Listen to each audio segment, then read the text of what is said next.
Welcome to Third Party Transformer News for Retro Robot Radio for the date of August 22nd, 2015.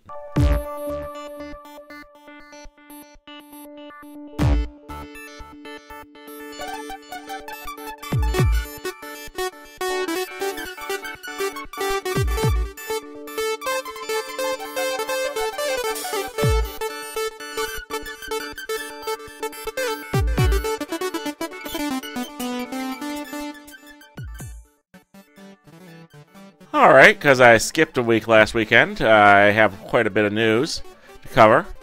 First of all, we have some looks at a nearly complete version of Boldforms' version of Maketron.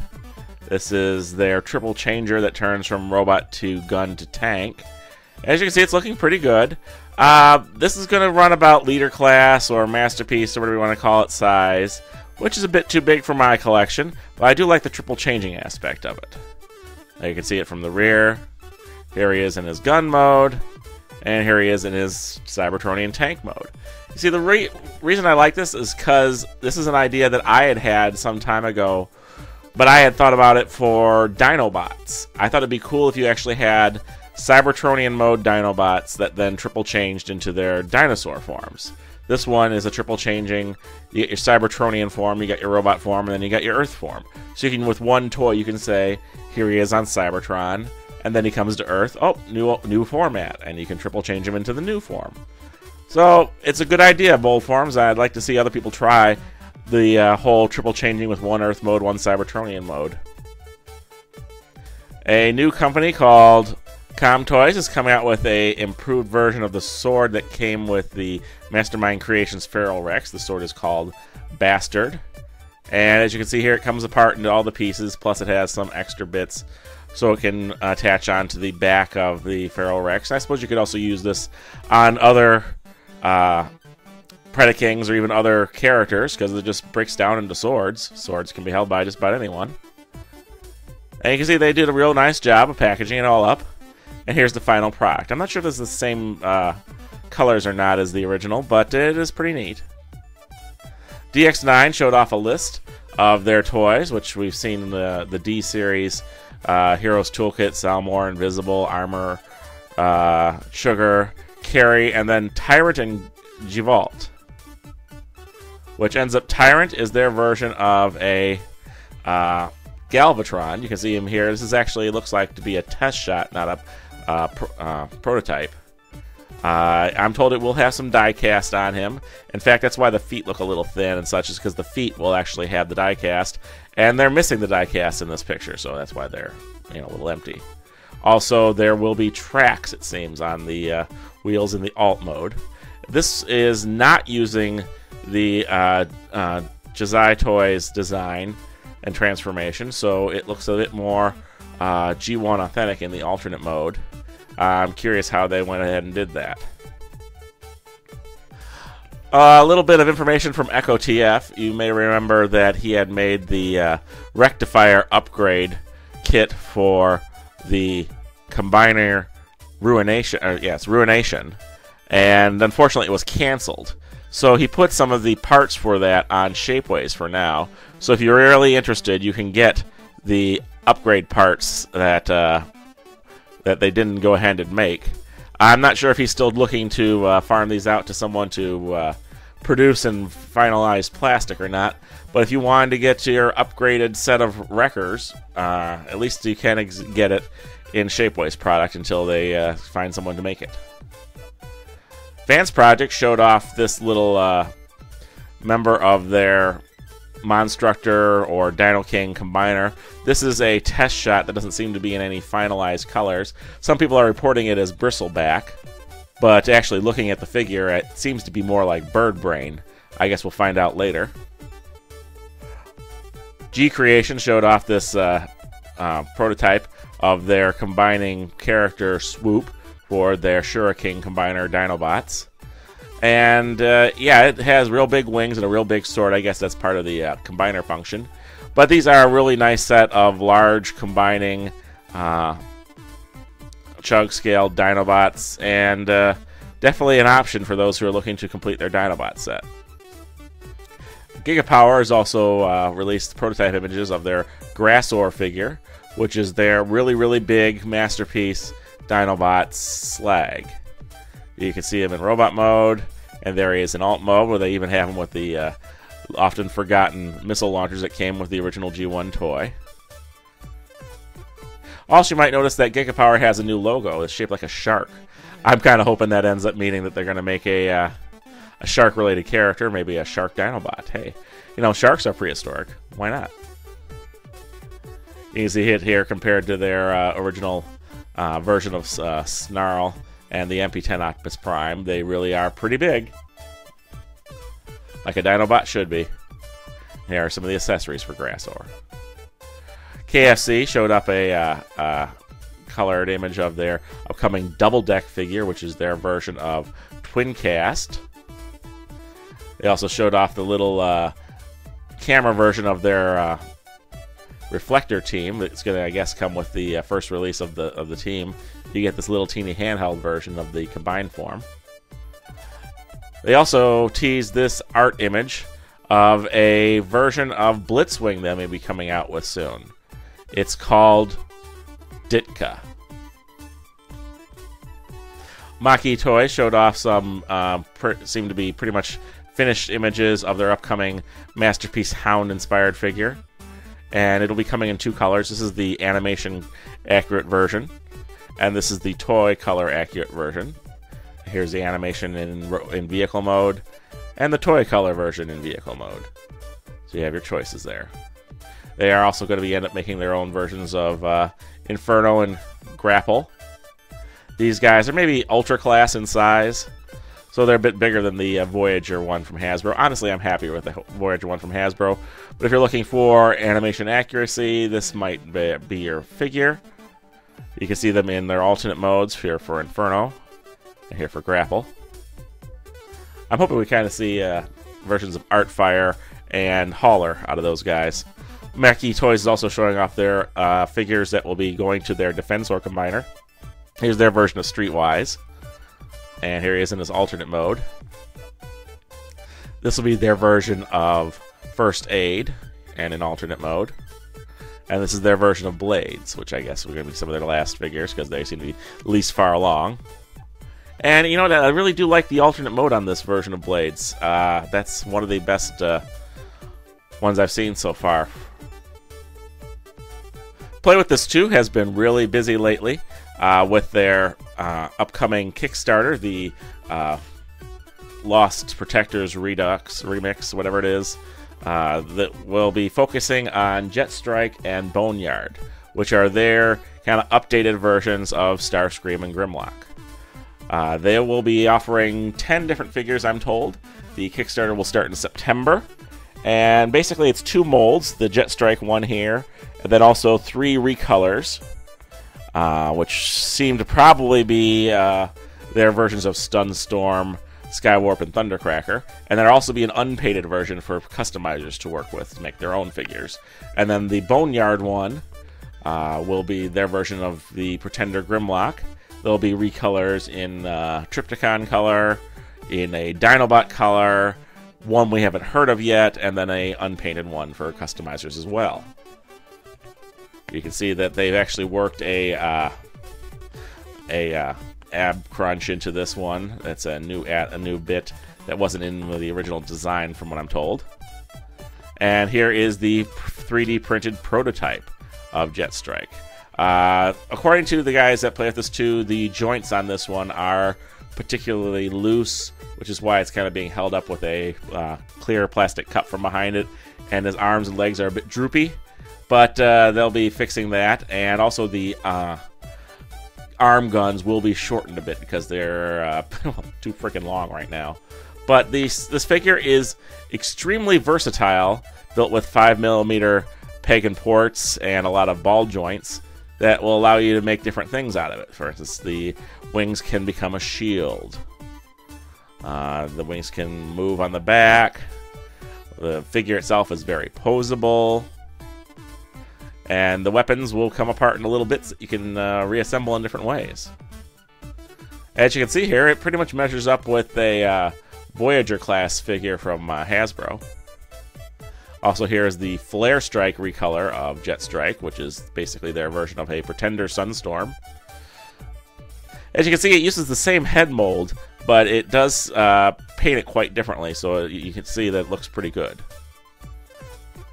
Also, we have their version of Dinobot here. This is Wastelander. We also have, this is the Trypticon-inspired version of the figure called Rectifier. Now, according to posts on the Play With This 2 website, Rectifier is going to be the broken mirror version of Boneyard, so I guess shattered glass. Looks like they actually made the skin texture on this a black plastic with a bit of sparkles inside of it there. That's a pretty cool idea. I'm interested to see how that'll turn out as an actual physical toy. And if they do inject it with a plastic that has metallic bits inside of it, does that mean each figure is going to be a bit unique in its design? Spark Toys showed off this, I guess this is a, I guess that's a render of their War Within Megatron inspired figure. Also, Toyworld showed off yet another Combiner Devastator. This one's going to be actually 1.5 inches taller than the Combiner Wars Devastator. And from the looks of things, it's going to be very G1 toy inspired in the robot and alt modes. In fact, I think the Mixmaster and Long Haul are a couple of the best ones we've seen so far as their individual designs in robot mode.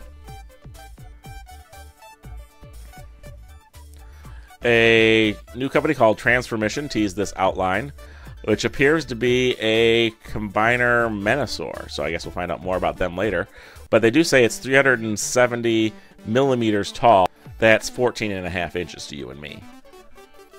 Warbotron showed off this color test shot of their upcoming figure that's based on the Grimlock that goes with their Computron Combiner. I don't think this will be the final colors, it's just a test shot. But yeah, this is going to be a kit you buy and assemble, reasonably cheap, and you can make into your Grimlock. The Weaponeers of Monkaa, which is a little toy independent company, recently announced a couple of Transformers-inspired figures. We got Empyrus as Optimum Gyro, and Umbris as Villainotron. So yeah, there's your Optimus Prime and Megatron chibi little figures, which is kind of neat, I guess, if you like those sort of things. X-Transbots showed off images of their Dante figure, which is a render of their own masterpiece version of Inferno. Yep, that's a different one than the one from Maketoys. And also Abaddon, which is their version of Galvatron, which is different from the one from DX9. Also, we have some color test shots of their upcoming Boost and Hatch, which are their versions of Windcharger and Tailgate. You can see that they are about deluxe size, and either if you want these as masterpieces, or if you just want deluxe size figures of these guys that are, instead of having them stuck as being mini-bots for the rest of their life, just because they came from the Microchange line, you know what? It's a good idea to have these guys being full-sized.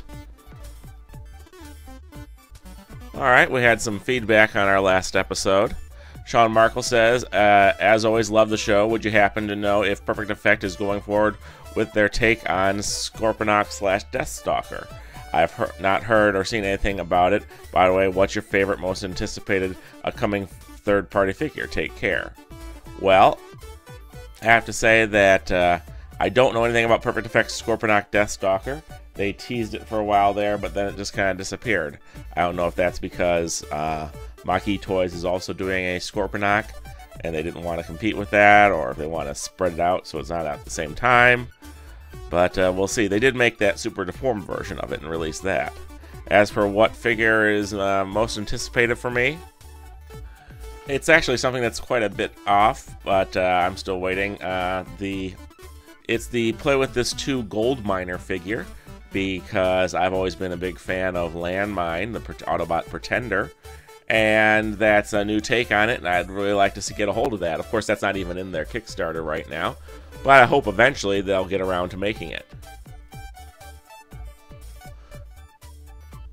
Dinobot Maximize writes, another great episode, Matthew. Keep up the great work.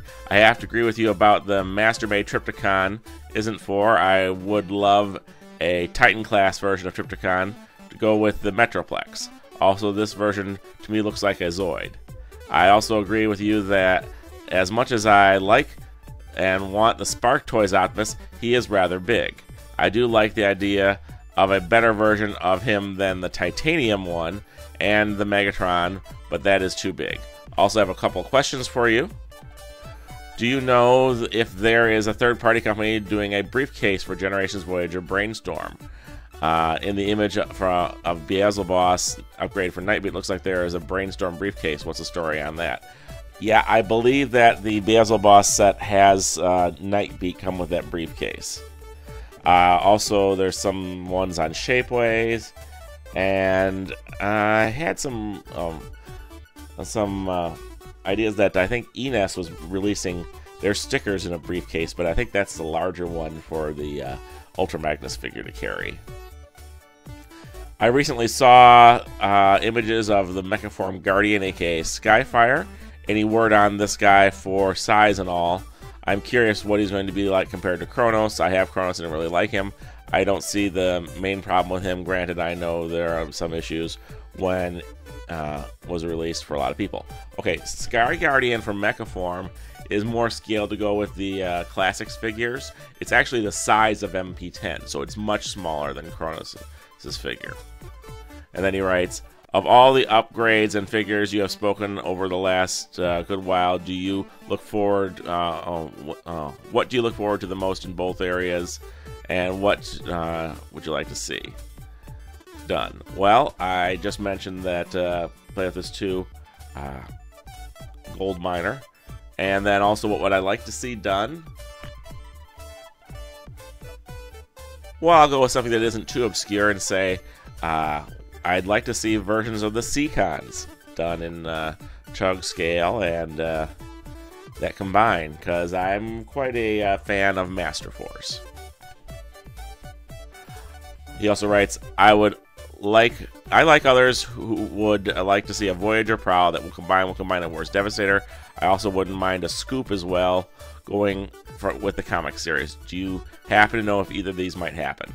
Well, I know that Non-Nef has mentioned a Prowl upgrade kit for Hook for Combiner Wars Devastator is one of the things he's wanting to work on. We might see more information on that at TFCon US later this year. I don't know anything about a Scoop upgrade, but maybe they could just do that with a head, since I think in the comic book they even recolored Scoop to the Constructicon colors. Just a head upgrade for Scrapper would be enough. Tyler Hurd writes, things I must point out. 1, I wonder how much closer is X-Transbots Arcos is to be completed. Yeah, I don't know how close it is to being completed. And 2, I can't wait till Arcos comes out. Doubt it'll be this year, probably next year. He also writes 3, it would be nice if Hasbro gave us a Generations Trypticon to go with their Titan Metroplex. And I think that's about it for now on this week's video anyway. Okay, well, thanks. Crew number 169 writes, I wish third party would make some trans tech rather than the same old. That said, I love those data discs. They're a bit different and needed. Well, I'm not a fan of the data discs. I like the cassettes, but they are much better than the data disc Hasbro released. I'll give you that. So if you are a fan of Fall of Cybertron designs, they're probably something you'd want to see. As for trans tech, yeah, that's something that no one seems to touch, because people are oddly gravitating more and more towards, oh, I want show-accurate, masterpiece-scaled figures in the manufacturing, because I think that's the way to maximize their sales. And that's kind of defeating itself, though, because everyone's doing it. So all the obscure stuff that would also sell is getting overlooked right now. Hopefully some companies will figure out that you don't have to do that to sell. Jewish Man writes, just finished my Orden. He's on par with Warbotron Bruticus for scale. They did an awesome job on the elbow joints for Orden. Other third parties should take note. But I would like have liked to seen a combining melee weapon. Too bad. Can't wait to pick up the new set of FansProject Bruticus. I hope it is better than the one they made for FansProject Superion. The new head didn't allow transformation. Amen on the Super Deformed comments. It's so frustrating to see that much resource going into those lines. Great show. Well, thanks for agreeing with me on the Super Deformed figures. I do hope that the add-on for FansProject Bruticus ends up being nice. And yes, I agree that that's one of the things that people really should take into consideration is combined weapons for combiners, because that's just always a great gimmick rather than setting them on the side. And I've always been a big fan of combiners that can do something with their kibble in every mode. You know, make it a gun in beast mode, make it a gun in robot mode, and make it a foot in combined mode, whatever you want to do. But if you guys have to set something on the side during any mode, you kind of failed. Stormrider X writes, Master-made Trypticon looks more like a Zoid. It's time for FansProject to design a new Onslaught, Brawl, and Vortex. It's obvious that fans are still not satisfied with the current Gestalt design, and there is a market for a better version. They can add all the upgrades at the same time and make him perfect. Okay. Jewist Man writes, just got the visualizer. Overall pretty good, but no weapon kibble storage. At this point, that should be standard for all Transformers. I agree. I wish Perfect Effect version wouldn't been released on a large, well, would have been released on a larger scale. Okay, so he wants that one released. Yeah, the Perfect Effect is the Scouting Force X. That one's like legend size, and he just wants that blown up. I couldn't do that multicolored KO. We'll see how the FansToys and KFC versions fares. Yep. Well, at least we got different versions so we can compare which ones mess up in little ways. I do wish that they would do something other than the deluxe size. I think that's a bit too big for me, but yeah, it would have been nice to see the Perfect Effect version scaled up just a bit. I would have taken it about Scout class or large Legends class for each figure. I think that would have been perfect. I want them to be about the size of Legends Bumblebee, the new one. I've had some new videos posted to my YouTube channel since the last episode. I have some videos of X2 Toys, the X2 Toys XS01 Devastator Combiner Upgrade Set in prototype form, the Bumblebee Jetpacks for the regular and the gold version, the X2 Toys Generations Orion Packs Upgrade Trailer, the X2 Toys set for Combiner Leader Megatron, and I've also posted a video review in Chinese of the BKK Shock King Combiner, which is a really nice combiner with diecast on it. It's kind of an original character, but it's sort of inspired by Bruticus. And then I also posted a video of the GCreation Marissa Fairborn Bomb Transformer. This is a concept art of a hex bomb that fits in the Universe Blaster, which is based on the Transformers Cybertron Soundwave figure that turns from a hex bomb into Marissa Fairborn. This week's screen capture is of the police robot Elle from the 1979 space classic Star Crash. This week's news brought to you from the pages of tformers.com and TFW2005. News read by Matthew Ignash. Stop by wikialpha.org to read more about third-party Transformers. Check out the Facebook page of the third-party TF Crashers. And then come on by the Retro Robot Radio YouTube channel and subscribe. This week's screen capture is of the police robot Elle from the 1979 space classic Star Crash.